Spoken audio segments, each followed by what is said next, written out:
और स्टोरी क्या है, राखी बनाने की एक वजह क्या बोला जाता है? अकबर का युद्ध। ठीक है, और अकबर अभी छुटकू सा है, या तो अकबर छुटकू सा है या फिर अकबर पैदा भी नहीं हुआ होगा। हम लोग कई तरह की कहानियां सुनते हैं, उसमें से एक कहानी ये भी है कि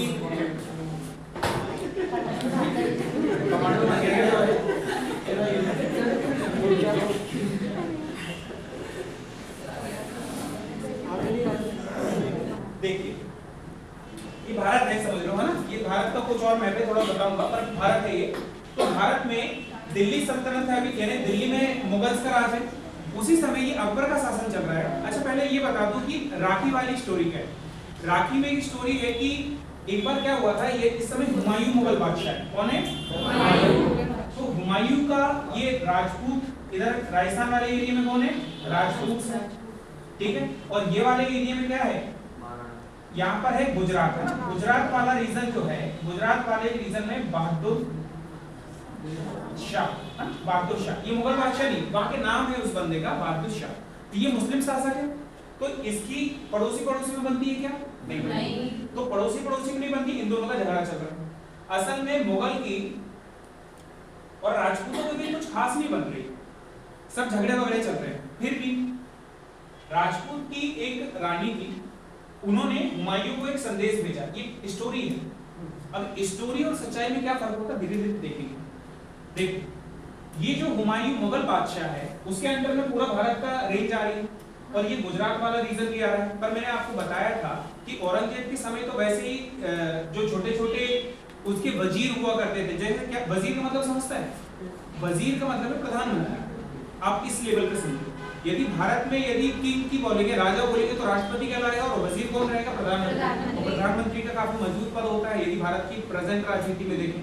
वैसे ही उस समय वजीर के पास भी अल्टीमेट पावर थे। तो अल्टीमेट पावर होने की वजह से क्या था कि जब ये हुमायूं इतने बड़े, यानी कि मुगल बादशाह क्या करते थे, इतने बड़े राजा शासन नहीं कर पाएंगे, तो वजीरों को या उनके समर्थकों को क्या करते थे, या उनके जो साइड वाले उनको क्या करते थे कि चलो भाई तुम राज करो, और राज तो करोगे पर मैं तुम्हारा किंग हूं, तो बदले में या तो तुम मुझे पैसे दोगे या फिर तुम मेरे को नजराना वगैरह कुछ जो चलता रहता है, टैक्स फॉर्म में चलता रहता है।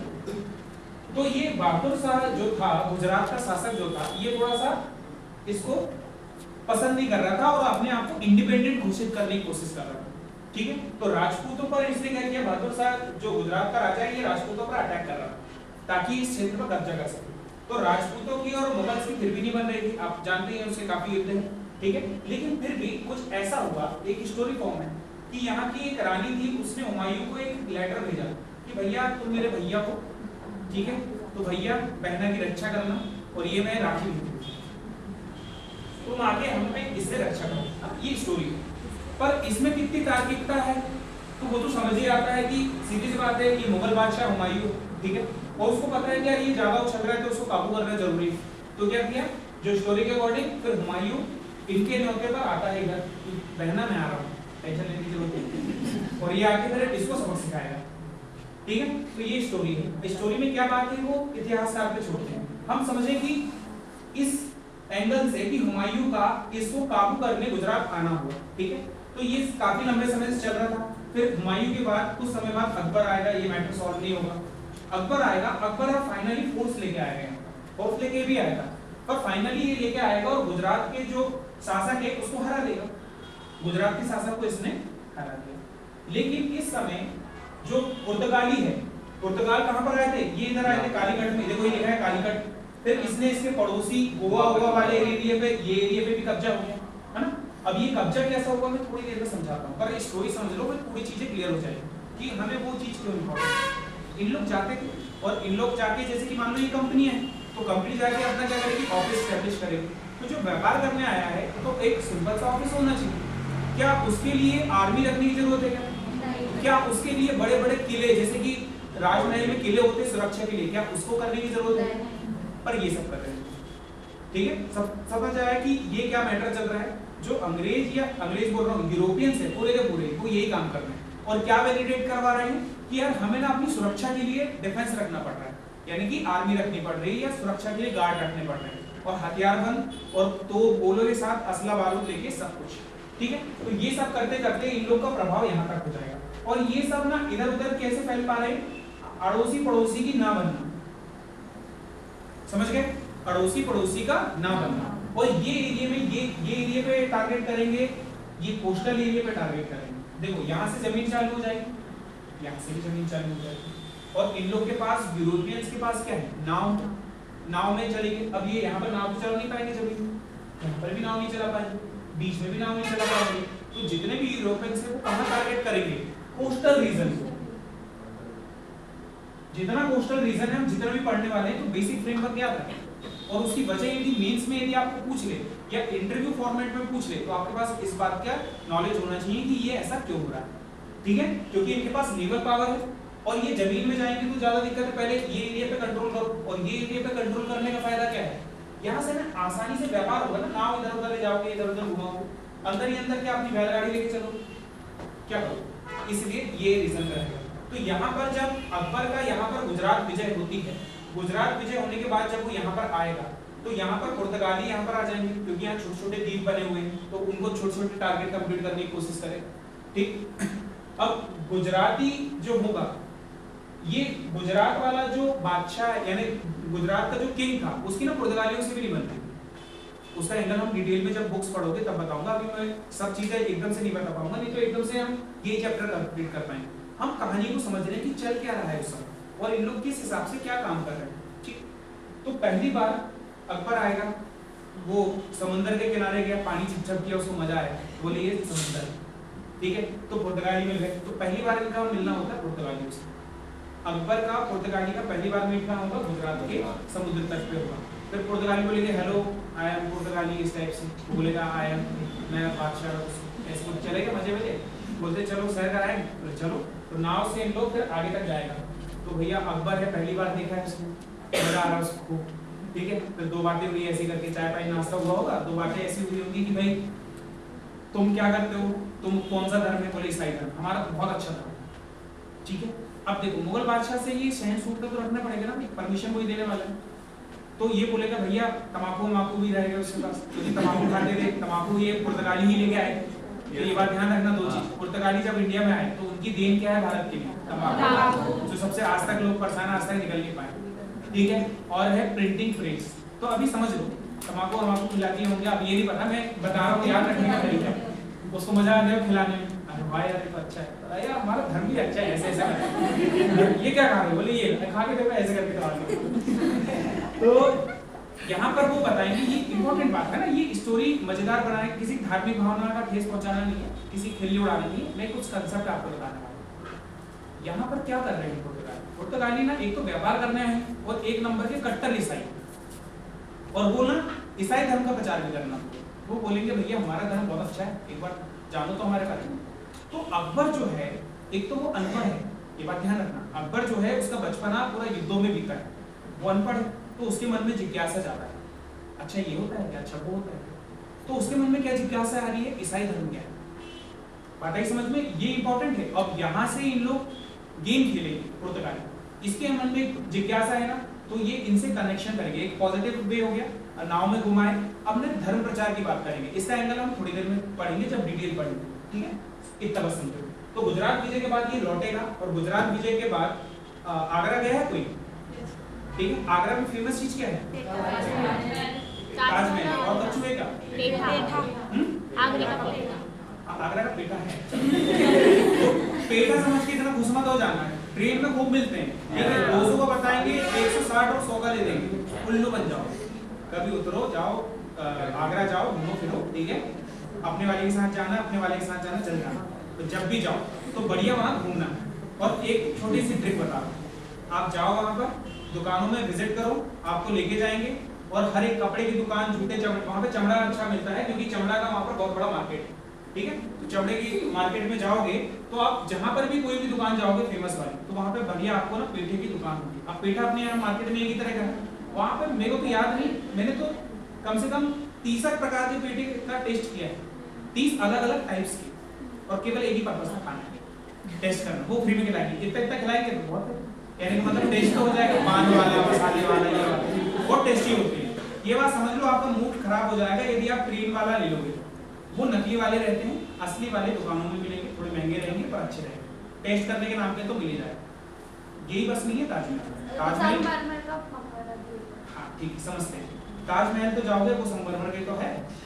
ताजमहल जाओगे, ताजमहल के बाद फतेहपुर सीकरी जाना है। अब कभी भी जीवन में जाओ फतेहपुर सीकरी जाइएगा, वहां पर है बुलंद दरवाजा। क्या है? बुलंद। हिस्ट्री पढ़ने के बाद चीजों को ज्यादा जाने। बुलंद दरवाजा एक बहुत बड़ा दरवाजा, बुलंद का मतलब मजबूत, बहुत बड़ा दरवाजा है, ठीक है। तो वो दरवाजे का निर्माण अकबर ने लौटते समय फतेहपुर सीकरी आगरा में पड़ता है। ताजमहल से मे भी शायद 30 किलोमीटर या 25 किलोमीटर की रेंज पे। तो दिन भर सुबह जल्दी जाओ, है ना। जब जाओगे तो बता देना, टाइमिंग बता दूंगा, नेट पे सर्च कर लेना। तो हम लोग तपती धूप पे चले गए ना, इतनी ऐसी कैसी होगी ना, फोटो तो सबसे खराब आएगी। जब हम लोग फर्स्ट टाइम गए थे, मेरे दोस्तों के साथ गया था, मैं दिल्ली से लौट रहा था, तो दोस्तों के साथ गए, गर्मी का समय, और भैया पैर रखते नहीं बन रहा संगमरमर में, क्योंकि वो ना पत्थर है, पत्थर जब जब चिटक रहा है। और भाई पहले फोटो ले लिया, इतनी बुरा है। एक बार रुमाल ऐसे किया, पूरा फिर से किया, इतनी गर्मी। तो नेट में देख लेना कि कब जाना है, कौन सा टाइमिंग ज्यादा बेस्ट होता है। नहीं, आगरा जाना है तो थोड़ा सा इस चीज को करो। जितना नॉलेज रहेगा आप उतनी लाइफ को एंजॉय कर पाओगे, ये बात समझ लो। और आप लोग इसलिए नहीं पढ़ो कि नौकरी करना है, वो तो हमें जरूरी है ही, नॉलेज के लिए पढ़ो, जीवन सुधर जाता है, ठीक है। चलो बोले ताजमहल में कैसे बना, तो देखिए। तो फतेहपुर सीकरी बुलंद दरवाजा है, वहां पर जोधा भाई का महल भी है। तो ये बाजू में चीजें देखोगे तो आपको समझ आएगा। वहां पर इंपॉर्टेंट मकबरा भी है संगमरमर का, ठीक है। तो वो सब हिस्ट्री का पार्ट है। तो जब भी आप कुछ चीज घूमो तो आपको अब मजा आएगा मेरे ख्याल से। हिस्ट्री को बेहतर समझोगे तो ज्यादा चीजों को अच्छा समझ पाओगे, है ना। ताजमहल देख के आ गए, बस और कुछ नहीं। बात आई समझ में, इतनी बात कंसेप्ट आया समझ। चलो ठीक है, आगे बढ़ते हैं। तो अब थोड़ा सा हम रियल में जो हमारे एग्जाम के लिए भी मोस्ट इंपॉर्टेंट है, उस फैक्ट्स को भी लेके हो जाए, ठीक है। तो मैंने क्या बताया, पुर्तगाली जब आएंगे, तो पुर्तगाली जब आएंगे तो वो अपना ऑफिस खोलेंगे, परमिशन ले लेंगे, या तो मानेंगे तो ठीक है, नहीं तो दुश्मन की फोर्स से जबरदस्ती सपोर्ट करके कब्जा कर लेंगे। और जहां अपना ऑफिस खोलेंगे उसको व्यापार करेंगे।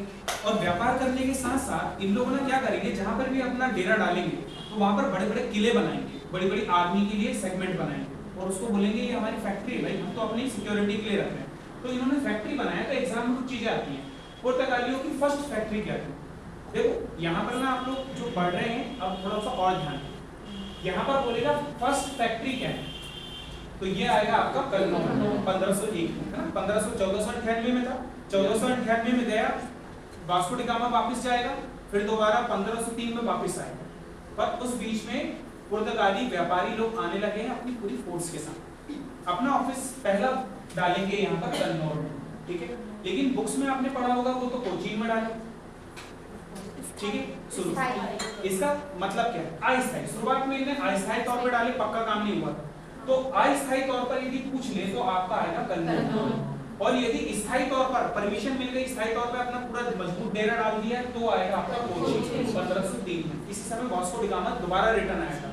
वास्को डी गामा दो बार आया, पहली बार तो भारत की खोज के तौर पे आ गया 1498, दोबारा 1503 में, ठीक। सेकंड टाइम अगली फैक्ट्री क्या, सेकंड देखो, फर्स्ट अस्थायी हो गई, पहली स्थायी हो गई। आपको देखना पड़ेगा क्वेश्चन क्या पूछ रहा है। फिर सेकंड स्थायी फैक्ट्री कब डालेगा, फिर से कन्नौज। तो यहाँ पर कन्नौज दो बार आ रहा है। तो आपको ना क्वेश्चन का नेचर समझना पड़ेगा, उसने स्थायी यूज किया क्या अस्थायी यूज किया। यदि कुछ भी वर्ड मेंशन नहीं पहला लिखा है तो सीधे कन्नौज डालना, और दूसरी फैक्ट्री स्थायी बोलेगा तो फिर आप तो सवाल को ध्यान रखना है। आप लोग पढ़ के जाओगे, छोटी छोटी मिस्टेक में गलती करोगे और आप समझोगे कि मैंने सही करके आया, नंबर नहीं मिलेंगे, सिलेक्शन नहीं होगा। बारीकियों को ध्यान रखना। चलिए अगला पॉइंट, ये टाइम चल रहा है 1217 से 1271 सॉरी 1271 से लेके 1295, है ना। अब बहुत सारे सन देखेंगे, टेंशन नहीं लेना, केवल टाइम पीरियड देखो कौन से टाइम में ये चल रहा है। सन बिल्कुल भी याद नहीं करना है, सुन लो, ठीक है। देखो 13वीं शताब्दी का समय है, ठीक है। 13वीं शताब्दी में इटली का एक व्यापारी मार्को पोलो चीन की यात्रा की है। मार्को पोलो, ठीक है। देखो जैसे कि मैंने क्या बताया, इसको ऐसे बताता हूं मैं। इटली कहां पर बताया मैंने, ठीक है। इटली का व्यापारी चाइना की यात्रा किया। ये इंडिया हो गया और ये हो गया चाइना। तो चाइना का रेशम मार्केट, सिल्क रूट, ठीक है। ये सिल्क रूट कैसा जाता है, ये यहाँ से ऐसा जाएगा, घूमते फिरते ऐसा जाएगा। ये बहुत इंपॉर्टेंट रूट है, ठीक है। पूरे अभी इसका बात ध्यान रखना, हम इसको अभी प्रेजेंट भी देखेंगे। चाइना का सपना है कि वो सिल्क रूट पे उसका व्यापार जो था, जितने क्षेत्र पड़ रहे हैं पूरा का अधिकार हो। चाइना चाहता है कि पूरे क्षेत्र उसका सिल्क रूट पे दोबारा वो अपनी जो इतिहास है उसे दोहराना चाहता है कि सिल्क रूट क्यों था। सिल्क रूट इसलिए था कि सिल्क यानी रेशम, रेशम जो होता है, रेशम चाइना का बहुत फेमस था, तो यहाँ से रेशम के कपड़े और रेशम से सामान आता जाता था। तो ये बहुत पुरानी बात है। तो उस समय से मार्को पोलो भाई घूमते फिरते गया होगा इस रूट पे, रोड वोड बन गए होगी बढ़िया, उसके बारे में पता चला कि यार ये अब इंडिया और चाइना को एक साथ लेना है, इंडिया और चाइना, और इसको बोलेंगे पूर्वी एशिया। क्या बोलेंगे? पूर्वी एशिया या फिर ईस्ट एशिया। तो ये जो ईस्ट एशिया है, मार्को पोलो ने अपनी बुक में लिखा, घूमते फिरते उसने नोट किया भाई बहुत जबरदस्त है पूर्वी एशिया, बहुत पैसा है, खूब एकदम अंगूर खाते रहते, जो खाना वो है शान और शोहरत से रहते हैं वहां के लोग, ठीक है। और वहां की व्यवस्था जो है, ये जो अपने आप को सुप्रीम बता रहे हैं यूरोप, बोला तुमसे कई गुना बेहतर है वो, समझ रहे हो बात। अंग्रेज लोग जब हम पे आके राज करेंगे तो क्या बोल रहे हैं वो कि हम सुप्रीम है, तुम तुच्छ हो। और मार्को पोलो ने क्या बताया कि ये जो एरिया है भाई हमसे कई गुना एडवांस है। तो फिर सबको ना मन में एक इच्छा जाहिर होगी भाई यहाँ चलते हैं, व्यापार करेंगे वहां बढ़िया, और यहाँ पे ज्यादा ऑप्शन है क्योंकि अरब इनके बाजू में अरब के भी व्यापार चल रहे हैं, ठीक है। चलो आगे बढ़ते हैं। तो पूर्व एशिया की और व्यापार का एक होड़ मचेगी, और उसी का नतीजा था कि दूसरे देशों को एक्सप्लोर करना, दूसरे देशों को ढूंढना। तो वो उन लोग जा रहे हैं अमेरिका, वेस्ट इंडीज इसको देखा, अमेरिका की खोज कर रहे हैं, इंडिया की खोज कर रहे हैं, फिर यहाँ से कैप ऑफ गुड होप से होकर इंडिया को जाना है, या मसाले वाला है तो मसाला द्वीप में जाना है। समझ आ रहा है कि पर्पस क्या है? पर्पस कोई देश पर कब्जा करना नहीं है। यूरोपियंस भारत पर कब्जा करने नहीं आए थे, किस वजह से आए थे? व्यापार करने। अब हम देखते हैं कि क्या हमने ऐसा क्या किया कि हम लोग ने बोल दिया चलो राज कर लो, या उन लोग को लगा कि चलो राज करना अच्छा रहेगा, ये तो आसान कार्य है, देखेंगे थोड़ी देर में, ये पूरी कहानी उसी की, और ये सबसे ज्यादा इंपॉर्टेंट है, ठीक। चलो तो यहाँ पर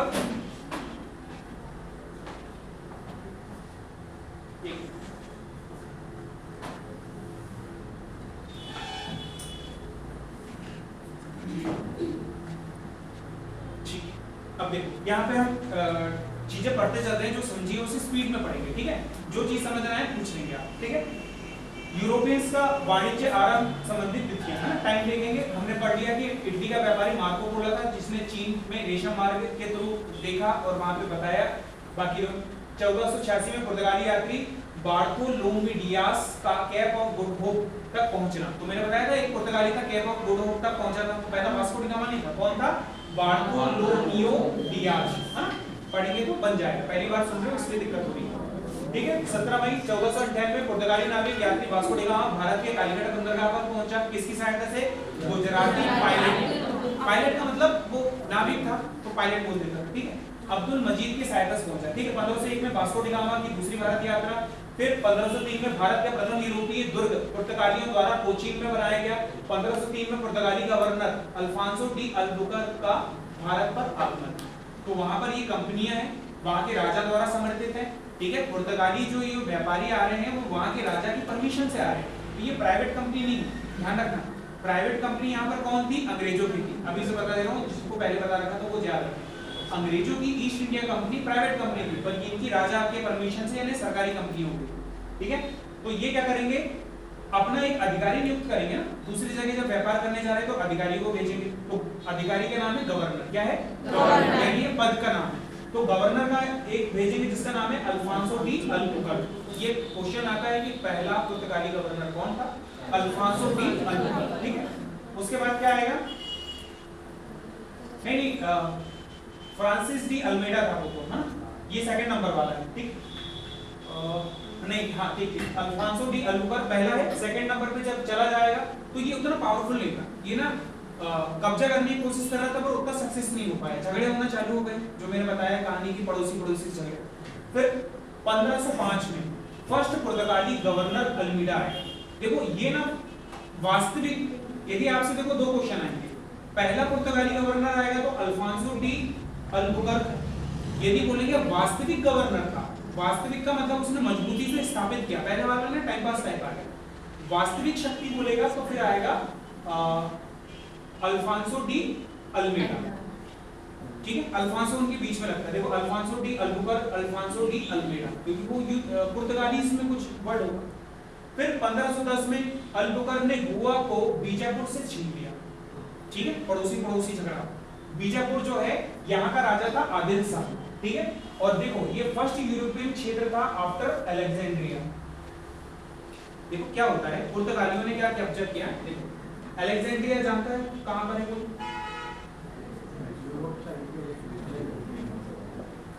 ये अफ्रीका का मैप है। ठीक, ये अफ्रीका का मैप। तो ये एरिया है अलेक्जेंड्रिया। अलेक्जेंडर जब आया ना तो अपने नाम पर जगह छोड़ गया, अलेक्जेंड्रिया, सिकंदर आपको बोलते हैं उसको। तो पुर्तगालियों ने सबसे पहले, यदि पहला यूरोपियन था जिसने कब्जा किया था तो वो पुर्तगाली थे, अलेक्जेंड्रिया। और दूसरा जब तक किया है आदिल शाह के गोवा में किया। कंसेप्ट समझ आया? यदि गहरा क्वेश्चन बनता है कि पुर्तगालियों ने पहला यूरोपियन जो पुर्तगाली थे, पहले पुर्तगाली जिन्होंने पहली बार कोई क्षेत्र पर कब्जा किया, उसका नाम क्या था? तो आएगा अलेक्जेंड्रिया।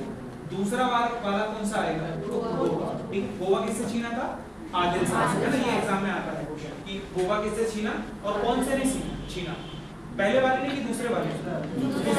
दूसरे वाले का नाम क्या था? Alfonso de Almeida. ठीक, उसके बाद पुर्तगालियों की भारत की राजधानी, अब देखो राजधानी चेंज करने के बारे में भी आता है। पुर्तगालियों की भारत की में राजधानी कोचीन से गोवा स्थानांतरित कर दिया। ठीक है, 1934 में, अब देखो टाइम पीरियड बस देखते हैं। पुर्तगालियों को नीना डी खूना के नेतृत्व में गुजरात के बहादुर शाह से द्वीप और बेसिन, द्वीप यानी द्वीप, दमन द्वीप आपने सुना है ना, कोई द्वीप है छोटा सा आइलैंड, बेसिन की प्राप्ति करी। ठीक है, तो यहाँ पर क्या हुआ? यहाँ पर पहले पुर्तगालियों ने गुजरात के जो शासक अभी थोड़ी देर पहले बहादुर शाह, उससे क्या किया? दोस्ती करी। फिर कुछ मतभेद हो गया तो फिर क्या किया? इन्हें अंग्रेजों का साथ, यानी कि अंग्रेजी यानी कि मुगलों का साथ दे दिया। तो पहले दोस्ती थी, फिर बिगड़ गया मैटर। तभी तो फिर अकबर मिला इनसे। समझ पा रहे हो? ठीक, दमनदीप के कारण। कहानी बस समझो। स्थल मार्ग से अंग्रेज साहसी व्यापारी मिल्टन हॉल का भारत आ। अभी तक यूरोपियंस आए, अब एक व्यापारी आया तो बीच बीच में ना बाकी यूरोपियंस आते रहेंगे। कब? 1599। ठीक है, 1599 में एक व्यापारी है। साहसी क्यों बोल रहे भाई इसे? स्थल मार्ग से। देखो पानी के मार्ग से आना नाव के ऊपर डिपेंड करता है, पर जमीन से आना और ज्यादा कठिन था। क्यों? क्योंकि कई दुश्मन से गुजरना था, कई जंगलों से गुजरना था। ठीक है, कई बार लूटमार होती थी, तो इसलिए यहाँ पर साहसी लिखा गया। तो ये एक व्यापारी है मिल्टन हॉल। कब आएगा? 1599। टाइम पीरियड अब थोड़ा सा ध्यान रखो, याद नहीं रखना, बस ध्यान रखो 1599। अब ये वापस जाएगा, फिर बताएगा भाई इंडिया तो जबरदस्त है। ठीक है, तो वहां के ये व्यापारी है, तो व्यापारियों का एक झुंझट होगा, वहां पे ग्रुप होगा, उससे ऐसे बताएगा। तो कुछ व्यापारियों ने क्या किया? एक कंपनी बनाई जिसका नाम था ईस्ट इंडिया कंपनी। क्या बनाई कंपनी? East India company. और ये कंपनी क्या डिसाइड करेगी? वहां महारानी के पास जाएगी, ब्रिटेन की महारानी के पास, और बोलेगी भैया हमने ये कंपनी बनाई है। कब? एक साल बाद, 1600 सन 1600 में ये क्वेश्चन आता है। ईस्ट इंडिया कंपनी की स्थापना हुई सन 1600। क्यों? क्योंकि 1599 में क्या हुआ था? मिल्टन हॉल वापस जाके चर्चा किया, इंडिया की पढ़ाई किया। तो ईस्ट इंडिया कंपनी 1600 में स्थापना करेगी। ठीक है, महारानी से परमिशन लेगी और फिर क्या करेंगे? इन लोग फिर नाव से आएंगे कहां पर? इंडिया। ठीक है, तो धीरे धीरे समझेंगे उस चीज को।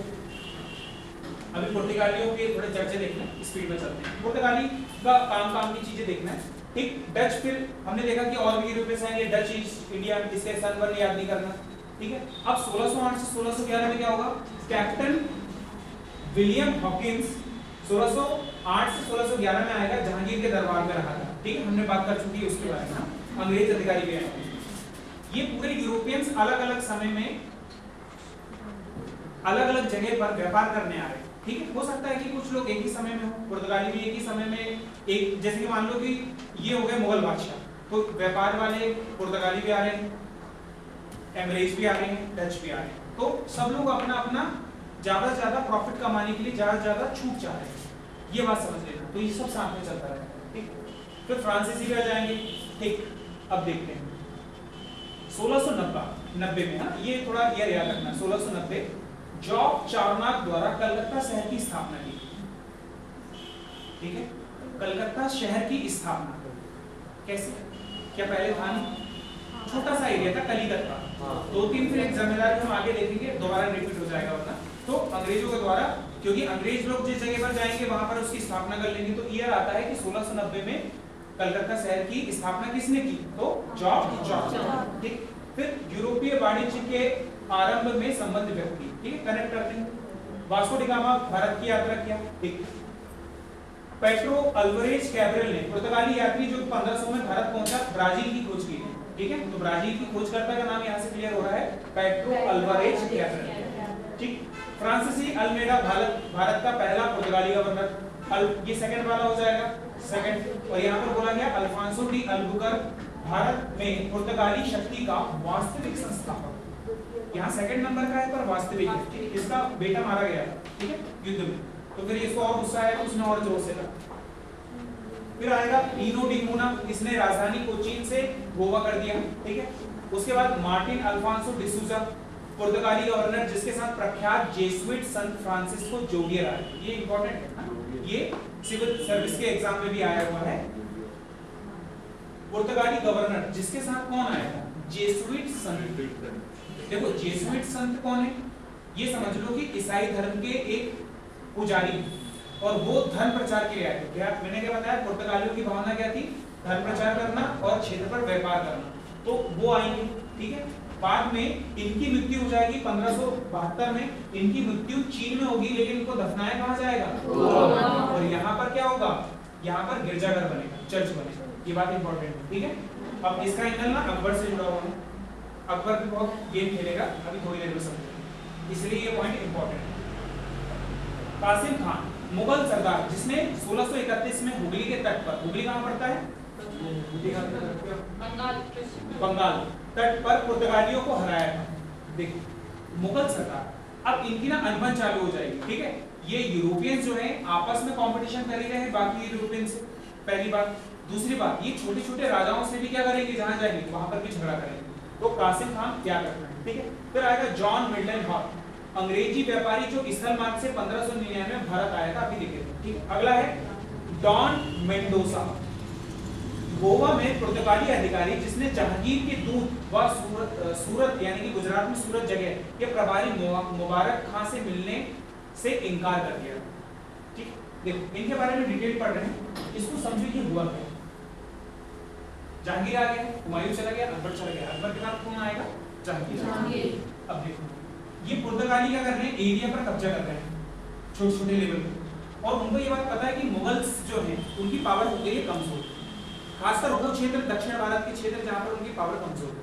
तो मुगल बादशाह की और ये पुर्तगालियों की बन नहीं रही, ठीक है। तो इनको ये पता चला कि यार जो मुगल बादशाह जहांगीर है वो क्या कर रहा है कि इन पर अटैक कर सकता है, ठीक है। और इन लोगों को मैंने क्या बताया, अब इसके बारे में बताता हूं। पुर्तगाली क्या लेके आए थे? तंबाकू। और इन्होंने क्या किया था? ईसाई धर्म का प्रचार भी किया, ठीक है। तो एक थोड़ा सा स्टोरी बताते हैं। अकबर का बेटा कौन था? आप ये समझ लो पुर्तगालियों ने कई काम दाम भेद दंड सब लागू कर दिए। इन्होंने क्या था? इनके पास तंबाकू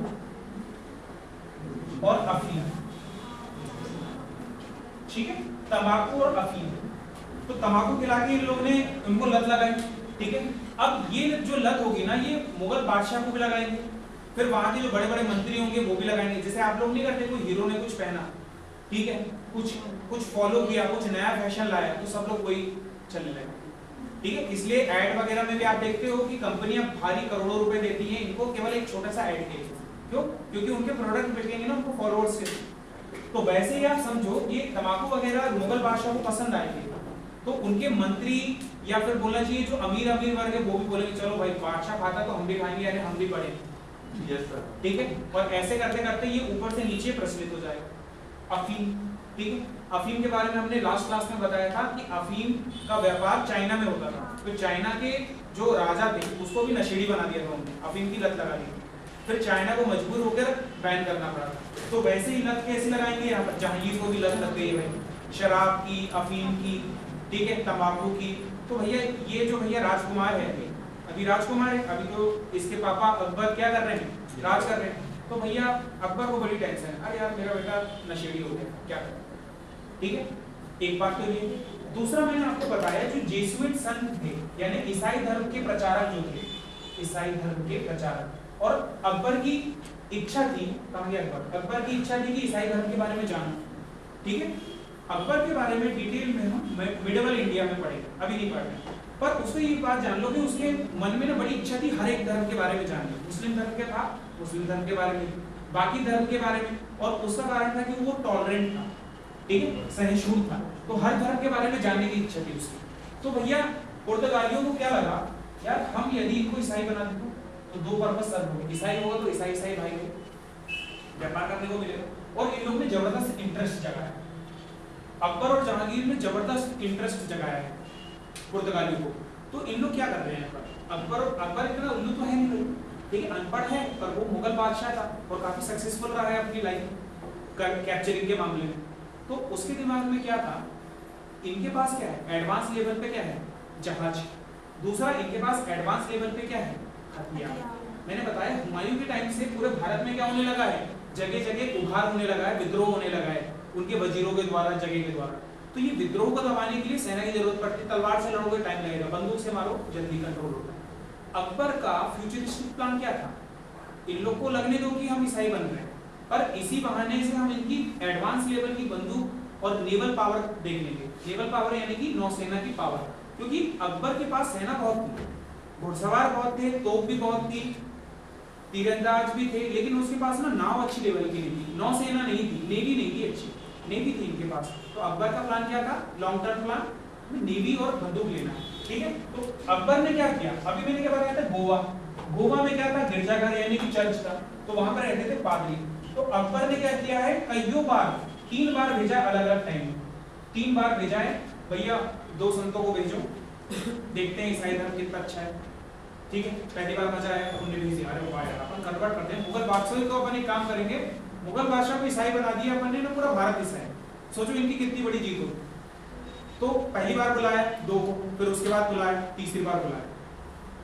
अब इन लोग को लग रहा है कि यार कन्वर्ट हो रहे हैं, कई लोगों को लग रहा है कि कन्वर्ट हो रहे हैं, ठीक है, ईसाई में कन्वर्ट हो रहे हैं। तो इन लोगों ने, जहांगीर ने तो, और जब ये बनेगा तो पेंटर था ये, अच्छा, इसने इसका सिंहासन बनाया, और सिंहासन में उसने जो ईसाइयों के रोमन देवी देवता हैं उनको भी उसमें छाप दिया, ठीक है। पहली बार अपने सिंहासन के पास में अच्छी अच्छी पेंटिंग्स बनाई जो ईसाई धर्म के पूज्य वाली है। तो इनको पूरा भरोसा हो गया भैया, इनको पुर्तगालियों के भाई कन्वर्ट, ठीक है, कन्वर्ट। अब तो हो गए, अफवाह फैल गई भाई, अकबर और ये गए, उलेमा जो लोग हैं उनके मौलवी लोग बोल रहे हैं भैया क्या होगा हमारा इस्लाम को, हम इस्लाम साम्राज्य था हमारा, ये तो कन्वर्ट हो गए। पर इतनी आसान बात नहीं, ठीक है। अब 3 बार हो गए, चौथी बार जा रहा है, ठीक है। अकबर ने चौथी बार दूध पहुंचाया गोवा में और बोला भैया वो भेजो जरा तुम्हारे संत लोग, उनको भेज दो, और ना हथियार भेजना, मैं हथियार भी लेना चाहता हूँ आपसे। वो गेम समझ गया यार, 3 बार हो गया इसमें, लंबे लंबे समय पे किलो उल्लू बना रहे, और उनको समझ आ गया। उन्होंने बोल दिया प्यार से, साफ नहीं हो पाएगा, नहीं दे पाएंगे, क्योंकि आर्मी ने भी ले लिया उनकी, और मुगल बादशाह को व्यापार के अधिकार दे ही नहीं रहा। साथ में एक तरह का कॉन्फ्लिक्ट ये भी था, मुगल बादशाह के समय पूरे यूरोपियंस आके परमिशन मांग रहे, यूरोपियंस भी, पुर्तगाली भी, डच भी, स्वीडिश भी, अंग्रेज भी।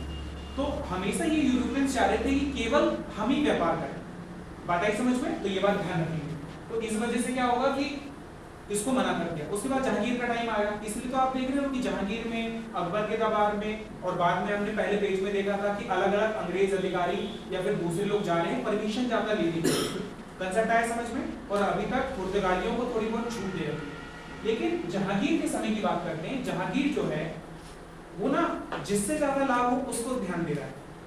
पुर्तगालियों का ना पावर अब धीरे धीरे कम हो रहा है, क्योंकि उसके कॉम्पिटिटर आ गए हैं, कौन, डच, ठीक है, और उससे भी और मजबूती से आने लगे हैं अंग्रेज। ये कहानी एक ही जगह पे समय चल रही है, बस आप उसको अच्छे से समझो, इतिहास समझ जाओ, नहीं तो रट के बैठ जाओ, ठीक है। एक ही समय पर कई लोग परमिशन के लिए जा रहे हैं, और मुगल बादशाह इतने उल्लू नहीं है कि वो किसी को भी दे। मुगल बादशाह जहां से ज्यादा फायदा होगा वहां पर सेंटर करेंगे। तो यहाँ पर ये कहानी चल रही थी, ठीक है।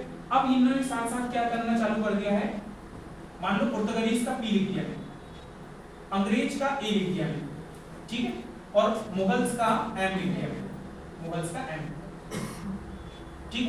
अब वो क्या रहा है, इन लोगों ने जैसे जैसे अपने एरिया को कवर करना चालू किया है, जगह जगह सब लोग फैक्ट्रियां एस्टैब्लिश कर रहे हैं, बदले में पैसे दे रहे हैं, अपना किला बनाते जा रहे हैं हेडक्वार्टर के तौर पर, और जगह जगह क्या कर रहे हैं, एक दूसरे से कंपटीशन है ना पूरे यूरोपियन का। तो कोई भी जहाज यदि यहाँ से गुजर रहा है तो अंग्रेज लोग क्या करेंगे, इनके जहाजों को लूट लेंगे, पुर्तगालियों के, पुर्तगाल वाले इनके जहाजों को लूट लेंगे। ये लूटा खसोटी चल रही है, ठीक है, पहली बात। दूसरी बात, अब इन लोग के कनेक्शन यहाँ से भी हैं, अंग्रेजों का कनेक्शन भी यहाँ से। अब पुर्तगाल और अंग्रेजों को देखते हैं थोड़ा सा।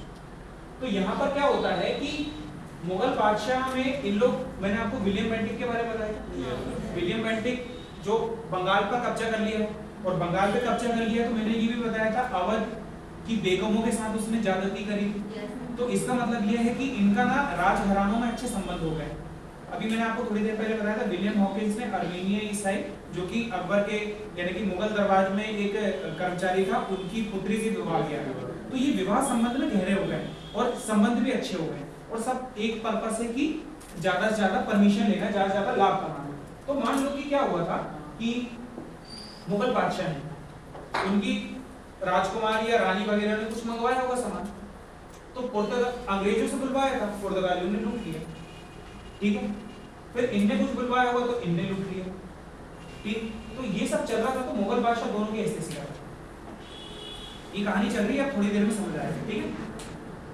वेदांत जो तुमने बोला था लूटने वाला, अभी थोड़ी देर में आएगा। कंसेप्ट आया समझ में? कहानी समझोगे तो ये फैक्ट याद हो जाएंगे। अब देखते हैं, टाइम तो कम पड़ रहा है, मैं सोच रहा था कि आप एक मेजर पोर्शन आज तो 1857 की क्रांति खत्म ही कर दूंगा, अभी तो शुरुआत ही हुई है, कोई नहीं, ठीक है। अर्मीनिया की सैयद मुबारक शाह की पुत्री से विवाह किया था, ठीक है। कैप्टन हॉकिंस कहां गया? कैप्टन हॉकिंस नीचे, ठीक। कैप्टन हॉकिंस ने अंग्रेज यात्री जो कि जहांगीर के दरबार में 1609 में पहुंचा।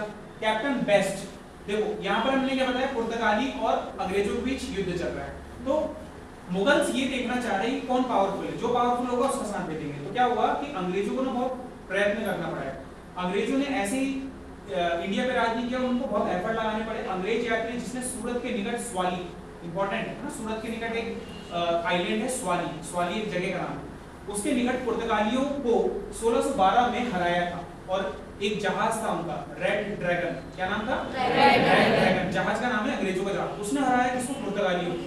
और यहाँ से ये जब हराएगा तो ये नाव में युद्ध होगा, और नाव से युद्ध होने से क्या क्लियर हो गया कि पुर्तगालियों से बेस्ट नेवी किसके पास है? अंग्रेजों। ठीक। इसके बाद जहांगीर ने अंग्रेजों को व्यापार करने के लिए सूरत में फैक्ट्री की स्थापना हेतु अनुमति दी। समझ आया?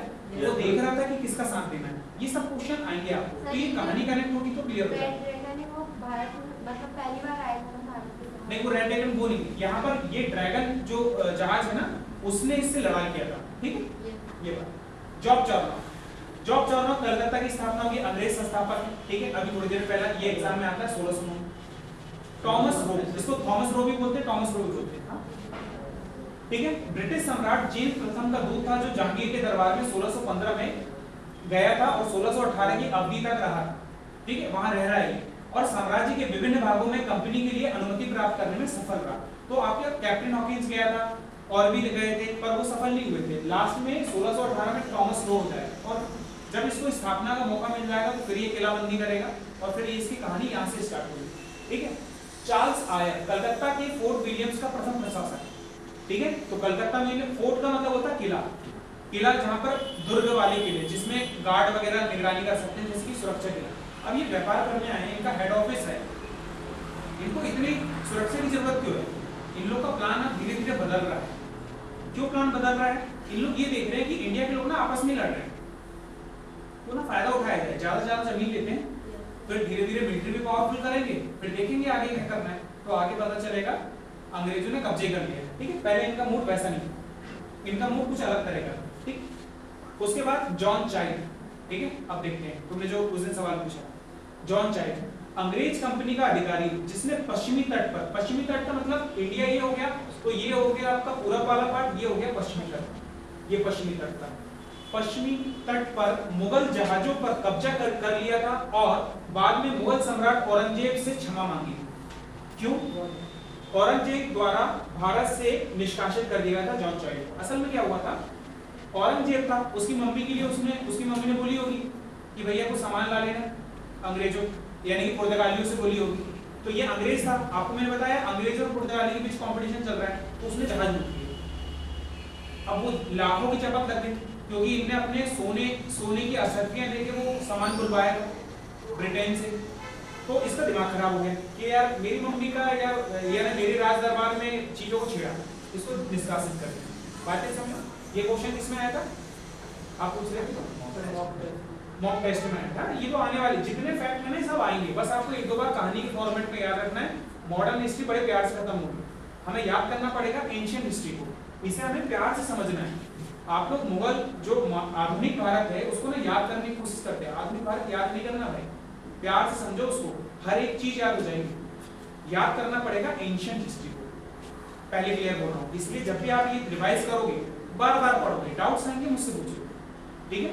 चलिए याद नहीं करना, प्यार से हो जाएगा याद। फर्रुखशिया, ठीक है? औरंगजेब की मृत्यु हो चुकी है, फर्रुखशियार अगला आएगा। तो अगला जब आएगा मुगल सम्राट जिसने अंग्रेज व्यापारी कंपनी के लिए 1717 में फरमान जारी किया, ठीक है? मुगल सम्राट। अब देखो ये ना यहाँ पर एक इंपॉर्टेंट चेंज आ रहा है, ठीक है? अब होता क्या है, मुगल फरमान का मतलब क्या था? ठीक, मान लो कि मैं हूँ फर्रुखशियार फॉर एग्जाम्पल, ठीक है? ये वाले हो गए पुर्तगाली, ये वाले हो गए बंगाल के देसी व्यापारी, और ये हो गए अरब के व्यापारी, ठीक है? तो पुर्तगाली इन लोग हैं, इनने मुझसे बोला कि सर यहाँ पर हमें अपनी चाय का ठेला डालना, चलो ठीक है। तो मैंने एक कागज बनाया जिस पे लिखा है कि पुर्तगाली ये वाले ग्रुप क्या करेंगे, चाय बेचेंगे, ठीक है? तो ये इनके पास, मैंने इनको दूसरा कार्ड दिया, इनको कुछ पैसे दिए होंगे ना, उसमें कुछ लिखा होगा कि ये लोग यही इसके लिए अलाउ है, तुम लोग आए होंगे तुम लोग के लिए अलग रखा होगा।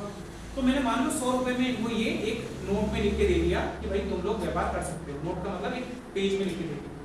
अब इन लोगों ने चतुराई क्या करी, इन लोगों ने उसकी फोटोकॉपी करवाई और देसी वालों को सस्ते दाम पर बेच दिया, और मुझे पता ही नहीं, क्योंकि जब ये व्यापार करेंगे तो बदले में टैक्स देंगे ना। पर इन लोगों ने क्या किया, इन लोग को सस्ते में बेच के यही लाभ कमा रहे हैं। यदि ये लोग मुझसे परमिशन लेते तो बदले में मुझे टैक्स देते, पर इन लोगों ने ऐसा किया ही नहीं। और यहाँ के देसी व्यापारी ने उनसे फोटोकॉपी वाला लेके चला, फर्रुखशियार को पता चलेगा तो ये सेना भेज देगा, यानी कि मैंने फर्रुखशियार ने सेना भेज दी और इन दोनों के बीच युद्ध हो गया, यानी मुगल और पुर्तगालियों के बीच युद्ध हो गया। तो वेरी इंपॉर्टेंट पॉइंट, यहाँ पे शुरुआत हो रही है मुगल की और पुर्तगालियों की, ठीक है? इंपॉर्टेंट है ये क्वेश्चन आता है आपका कि किस मुगल सम्राट ने 1717 में फरमान जारी किया था अंग्रेजों को व्यापार की छूट देने के लिए, ठीक है? तो ये बात आपको ध्यान रखनी है, ठीक है?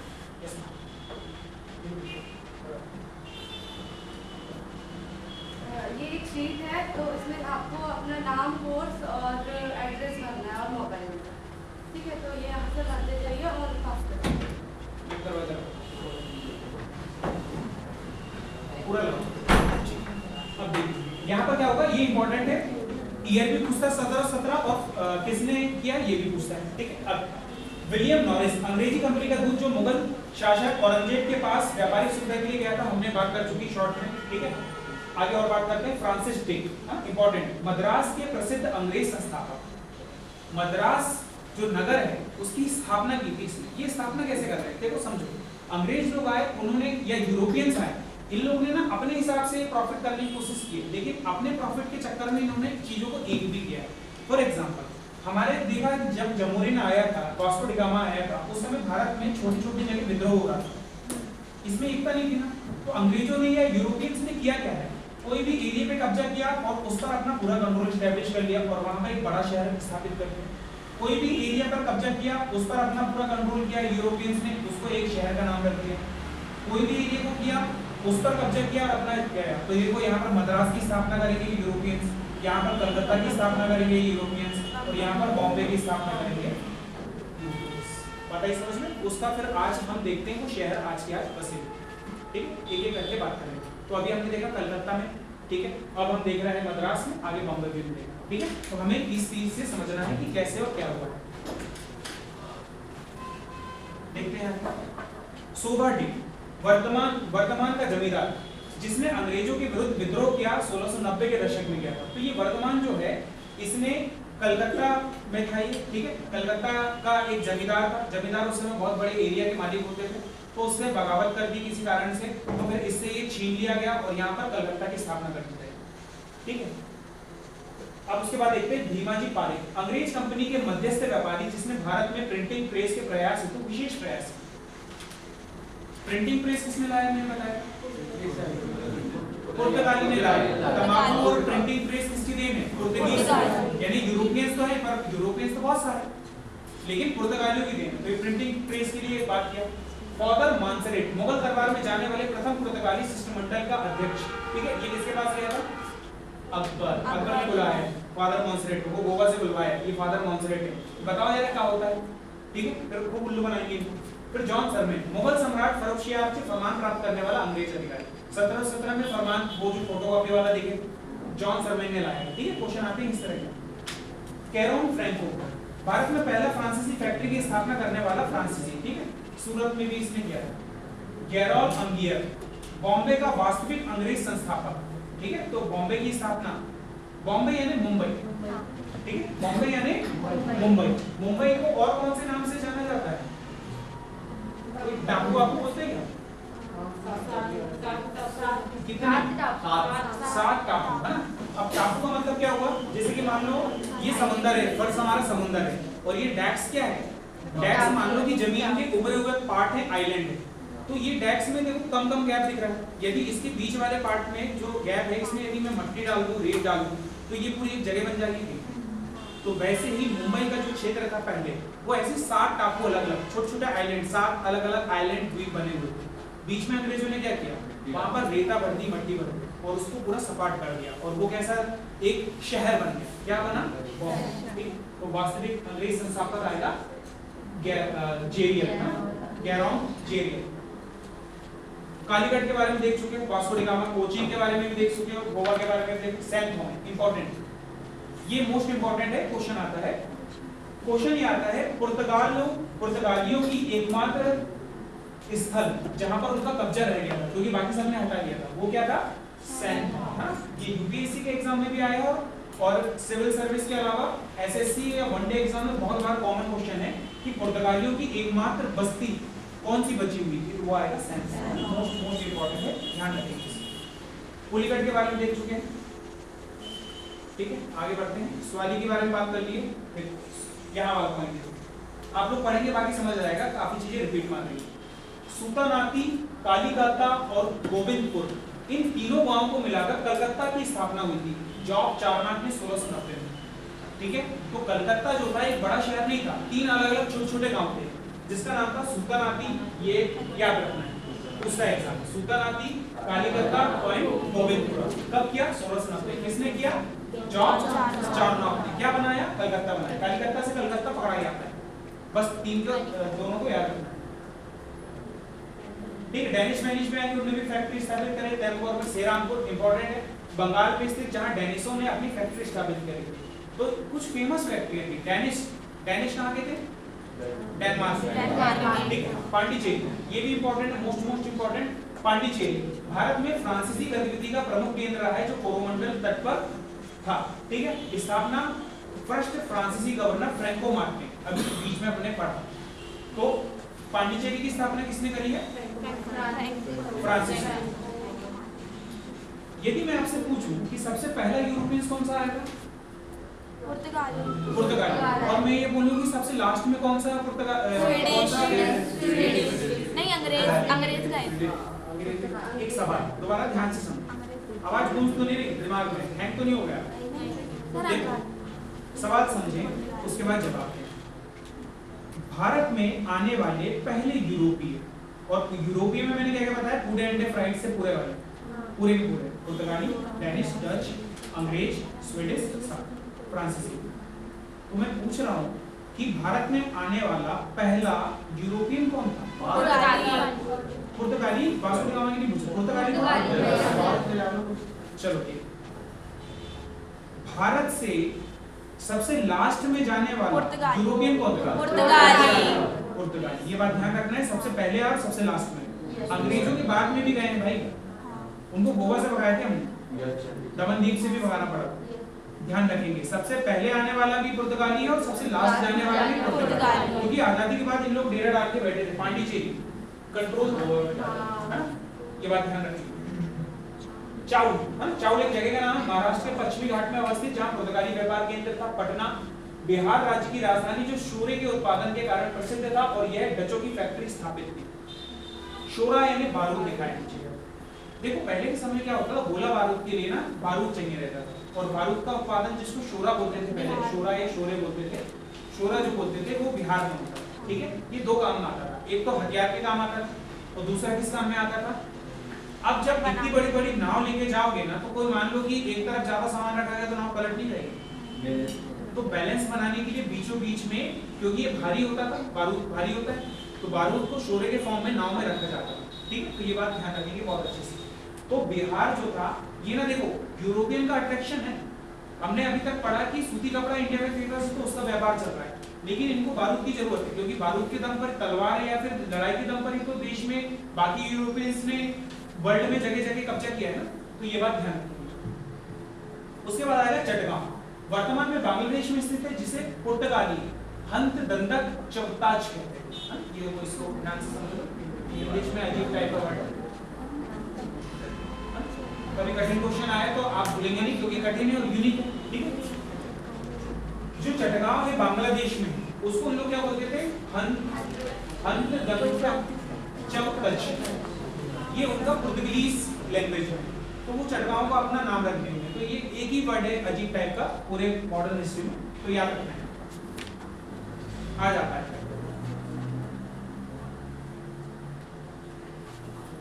समझ आ गई चीजें जी? टाइम हो गया है क्या? अपन 15 मिनट और पढ़ रहे हैं, ठीक है? हाँ, आप चले जाओ। ऐसा कोई अर्जेंट जाने वाला, ठीक है, जिसको अर्जेंट में जाना है वो चले जाना, बाकी अब 15 मिनट में और क्लास लूंगा, चीजें अभी बहुत सारी रह गई। और इसको फिर अगले नेक्स्ट यानी मंडे को, अब फुल क्लास तो नहीं होगी, मंडे को सुबह 8:30 से 10 बजे तक तो क्लास रहेगी, है ना? जो पार्ट रहेगा अभी हम इसको कर लेंगे, और आपको मैं जो दूंगा, आप ये नंबर उसमें नोट कर लेना, और फिर आपको मैं देते रहूंगा। कोई ऐसा है जो यहाँ पे आता है और बाहर का भी है क्या? कोई पेंचुली के अलावा बाहर का भी कोई है क्या यहाँ पर जो पेंचुली नहीं आता? ठीक, चलो इधर देखो, कैनूर मालाबार तटीय क्षेत्र में स्थित वास्को डी गामा ने 1501 में फैक्ट्री एस्टैब्लिश कर ली। देखो पुर्तगाली हारेगी, ठीक है, पुर्तगालियों के देख लेते हैं। अल्फांसो डेथ हो गया, धार्मिक नीति अपनाई, बदनाम थे, हमने बता दिया, ठीक है। पूर्व में मुसलमानों को सताया था इन लोगों ने बहुत, ठीक है, धार्मिक नॉन टॉलरेंस थे। इन्हें अफ्रीका के मूव्स पर खिलाफ हमने धार्मिक कार्य किए थे, और आप सिकंदरा पर अलेक्जेंड्रिया पर अधिकार किया था, हमने पढ़ चुके हैं। ईसाई धर्म में परिवर्तित करना चाहते थे अकबर और जहांगीर को, जो कि उन लोग उल्लू बना दिए, वो नहीं कर पाए। भारत में पुर्तगाली शक्ति का पतन के प्रमुख कारण, ये इम्पोर्टेंट, ये मींस लेवल पे इम्पोर्टेंट। ये क्वेश्चन पूछा जाता है कि भारत में पुर्तगाली लेवल पर प्रमुख कारण क्या थे कि पुर्तगाली हार गए। जब वो इतने बड़े लेवल पर और इतने बड़ी चीजों पर उन्होंने युद्ध लड़ा, काफी कुछ एरिया पे कैप्चर किया, तो हारे क्यों? उसका कारण है मिस्र यानी कि इजिप्ट, जहां पर वो गीजा का पिरामिड है, पर्शिया यानी ईरान, और उत्तर भारत में शक्तिशाली राजवंशों का उदय हो गया, तो इनकी ना बनती नहीं थी मुस्लिम से, तो वो झगड़े में फंसे रहे। दूसरा, जेसुइट मिशनरियों की गतिविधियों से उत्पन्न राजनीतिक भय और उत्पीड़न के प्रति घृणा, जिसने पुर्तगाली के आध्यात्मिक रूप से तंग किया। फॉर एग्जाम्पल, अब अकबर को पता था कि इनके धर्म में कोई दिक्कत नहीं, पर इन लोग की अप्रोच कैसी रहती थी, ये भेदभाव करते थे, ठीक है, तो इन लोग को विश्वास नहीं था इन पर, तो इनको व्यापारिक में भी ज्यादा विश्वास नहीं लगा गया, ठीक। अगला, पुर्तगालियों ने हुगली को बंगाल की खाड़ी में समुद्री लूटपाट का अड्डा बनाया, तो एक नंबर के लुटेरे थे। अंग्रेजों का सामान लूट लिया, तो इनका विवाद हो गया, औरंगजेब ने जॉइंट चाइल्ड इनका व्यक्ति था, उनको उड़ा दिया। तो इन लोगों ने लूटा खसूटी करते थे, ठीक है, रिस्पॉन्सिबल कम थे, भ्रष्टाचार बहुत ज्यादा करते थे, वसूली बहुत करते थे, तो इस वजह से इनका क्या हुआ, इनका काम नहीं चल पाया, ठीक। अगला पॉइंट, अंग्रेजों और डच वाणिज्यिक महत्वाकांक्षाओं के उत्थान ने पुर्तगाली सर्वोच्चता को चुनौती दी। देखो, पुर्तगालियों को सबसे कड़ी टक्कर दी है, तो वो अंग्रेजों ने दी है और डच ने दी। शुरुआत में पुर्तगाल के बाद डच आई, और डचों की जो नौसेना थी पुर्तगालियों से कई ज्यादा एडवांस थी। इनकी जो नाव थी ना, वो हल्की थी और बड़ी थी, और ऑपरेट करना आसान होता था। तो जब पुर्तगाली और डच का युद्ध होता था ना, तो पुर्तगाली नाव में बहुत तेजी से अपना मूवमेंट कर लेती थी, और बहुत तेजी से, हल्की होने की वजह से तेज होती थी। तो ये मजबूत था, कांटे की टक्कर दी, अंग्रेज लोग भी पावरफुल हो गए तो पुर्तगालियों को दोनों मिलके उड़ा दिया। तो यहाँ पर लिखा वाणिज्यिक महत्वाकांक्षा। वाणिज्य मतलब व्यापार, कॉमर्स। इन लोग भी अब फील्ड में आ गए। तो जियो को किसने टक्कर दे दी थी बीच में? बीएसएनएल ने। काफी लोग ने कन्वर्ट किसमें चालू कर दिया था? बीएसएनएल में। तो वही बात है, यहाँ पर भी क्या होगा? कांटे की टक्कर होगा। ठीक है। भारत में पुर्तगाली प्रशासन की समुद्री डकैती और प्रच्छन्न व्यापार गतिविधियों को व्यापक भ्रष्टाचार, लालच, स्वार्थ सिद्धि। ब्राजील की खोज के कारण पुर्तगालियों का उपनिवेशीकरण की महत्वाकांक्षा का पश्चिम की ओर दिख परिवर्तन। इसका मतलब यह है ब्राजील इनको अच्छा मार्केट मिल गया, वहां पे ज्यादा कंपटीशन नहीं था। इंडिया में बहुत सारे कंपटीशन है, तो इसका ध्यान ना इंडिया में काम हो गया, अब ब्राजील की ओर चलेंगे। ठीक है, ये पॉइंट मींस के लिए इंपॉर्टेंट है। सिविल सर्विस में प्रीलिम्स में गहरे क्वेश्चन बनेंगे, तो ये क्वेश्चन यहाँ से आएंगे। आप ये मत समझो कि सर इतने गहरे क्वेश्चन आ रहे हैं। आजकल एग्जाम को टफ बनाने के लिए नेचर सिविल सर्विस वाला कर रहे हैं, तो हम क्यों ना इस लेवल पे पढ़ें कि सिविल सर्विस भी क्रैक हो जाए, और वनडे एग्जाम में बैठे तो वनडे एग्जाम 100% हो जाए। बात आई समझ में? तो आपको इस तरह से कहानी चल रही है ना, क्या चल रहा होगा, कहानी को बस उसी फॉर्मेट में याद रखें। चलिए आगे देखते हैं, भारतीय वाणिज्य पर पुर्तगालियों का प्रभाव क्या पड़ा। काली मिर्च, शस्त्र यानी कि वेपन्स, गोला बारूद, घोड़े के व्यापार पर पुर्तगालियों का शाही एकाधिकार था। पुर्तगालियों का इतना अच्छा एकाधिकार था कि इन्होंने क्या किया? काली मिर्च पर, मसालों पर, गोला बारूद और घोड़े के व्यापार पर पुर्तगालियों का शाही एकाधिकार था। देखो घोड़े जो है, घोड़े का व्यापार ना बहुत पुराने समय से चला है।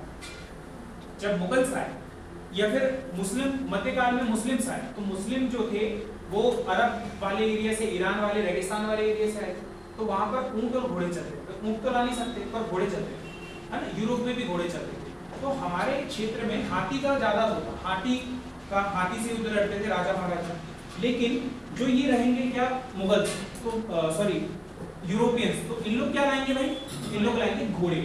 अब बताओ हाथी तेज दौड़ता है कि घोड़ा? घोड़ा। ठीक है, कैरी या कंट्रोल करना हाथी को आसान है कि घोड़े को आसान? तो यहाँ पर ना तेजी आएगी, जो आर्मी तेज रहेगी वो क्या करेगा?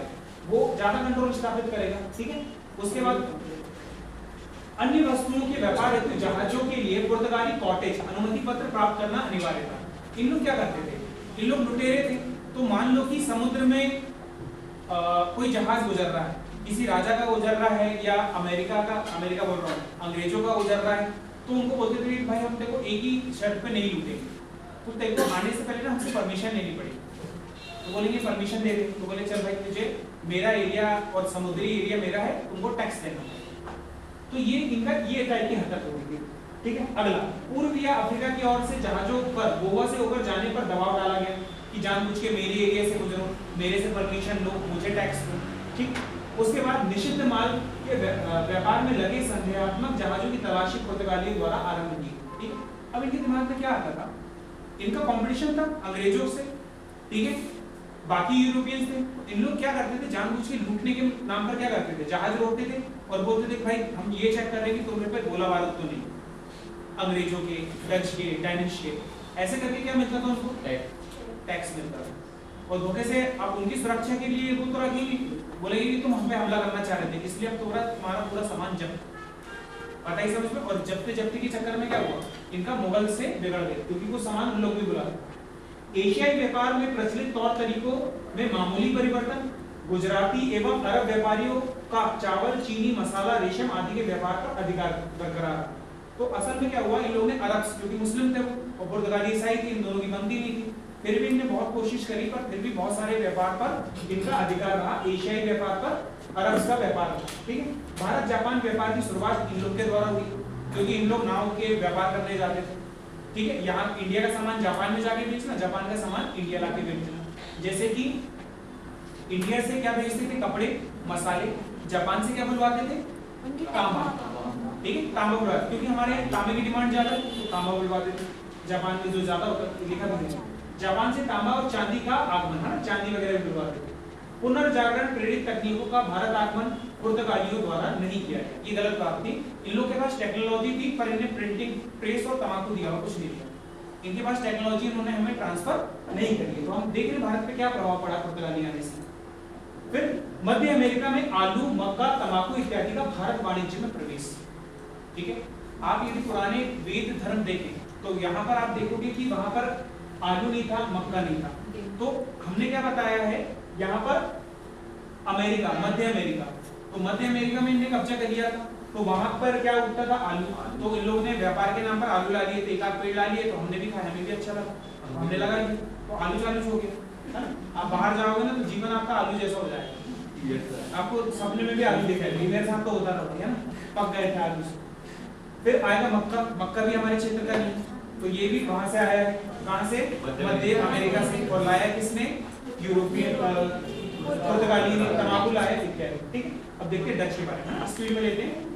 डच के बारे में थोड़ा सा पढ़ाई देख लें। डच का ज्यादा इंपॉर्टेंस रोल नहीं रहा है, ये मजबूत तो बहुत है, पुर्तगालियों के इन्हें हराया है, लेकिन बाद में क्या समझौता हो गया, इनका ध्यान ना इंडोनेशिया जापान तरफ था, उन लोगों ने ध्यान डाइवर्ट कर लिया, ठीक है। पढ़ लेते हैं स्पीड में।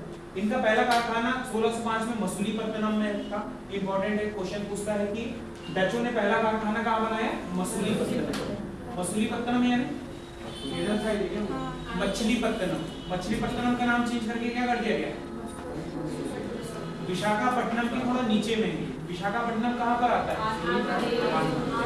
बात आई समझ में? समुद्र का किनारा है, ठीक है। ये क्वेश्चन आते हैं सही जोड़ियों में, ठीक है, कौन सा क्षेत्र कहाँ पर है, तो ये बात ध्यान रखना। सेकंड कहाँ पर? पुलिकट।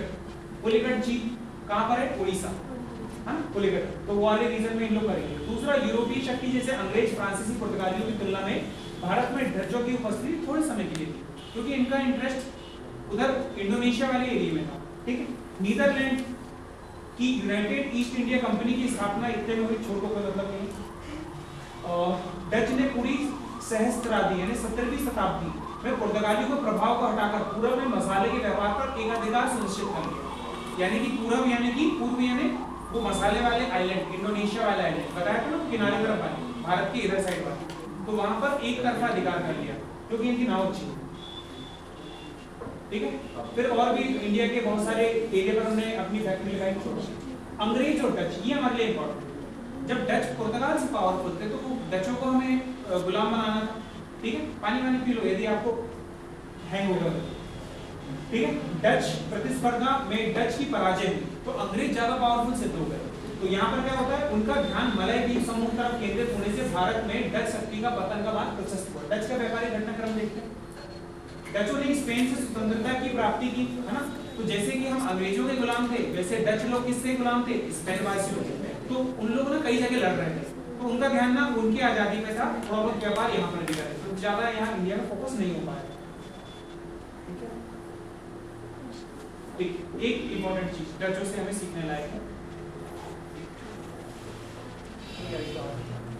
भारत के साथ व्यापार के लिए सर्वप्रथम संयुक्त पूंजी कंपनी ब्रिटेन लोगों ने प्रारंभ की थी, ठीक है। यानी कि हमने देखा ना, जैसे कि प्राइवेट कंपनी और सरकारी कंपनी दोनों मर्ज हो जाती, ठीक है, उसके बाद व्यापार करती है, तो वैसे ही भारत के साथ व्यापार के लिए सर्वप्रथम संयुक्त पूंजी कंपनी ब्रिटेन के द्वारा प्रारंभ की गई। भारत में प्रथम बार डचों ने औद्योगिक वेतनभोगी रखे, यानी आप लोग प्राइवेट कंपनी में जाओगे, काम करोगे, तो आपको पैसे मिलेगा नहीं, आपको पैसे के तौर पर काम पे रखेंगे। तो इंडिया में भारत में शुरुआत करी डचों कि हमारी फैक्ट्री में काम करोगे तो हम तुमको क्या देंगे? सैलरी देंगे। बात आई समझ में? तो ये डचों से ये बात इंपॉर्टेंट है, याद रखना। इनसे शुरुआत हुई, बाकी कॉपी करके आगे बढ़ा दीजिए, ठीक है। कि इन लोगों ने 1632 में बंगाल में हुगली से पुर्तगालियों को बाहर कर दिया, मलक्का पर पूरा अधिकार कर लिया। मलक्का जल संधि कहाँ पर? वो बीच में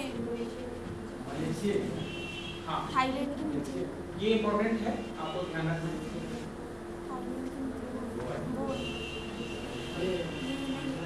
देखो भारत हो गया, देखो यहाँ से यहाँ व्यापार करना था। अब मसालों का व्यापार इन लोग यहाँ से यहाँ और यहाँ से यहाँ और यहाँ से यहाँ भी करते थे, तो ना यहाँ से जाने की कोई जगह नहीं है, यहाँ से जाएंगे तो लंबा पड़ेगा, तो ये यहाँ से जाते थे ऐसे।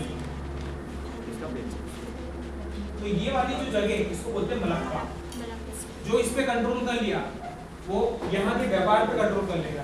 अभी करंट से लिंक करें तो चाइना का व्यापार पूरा इसी रूट से होता है।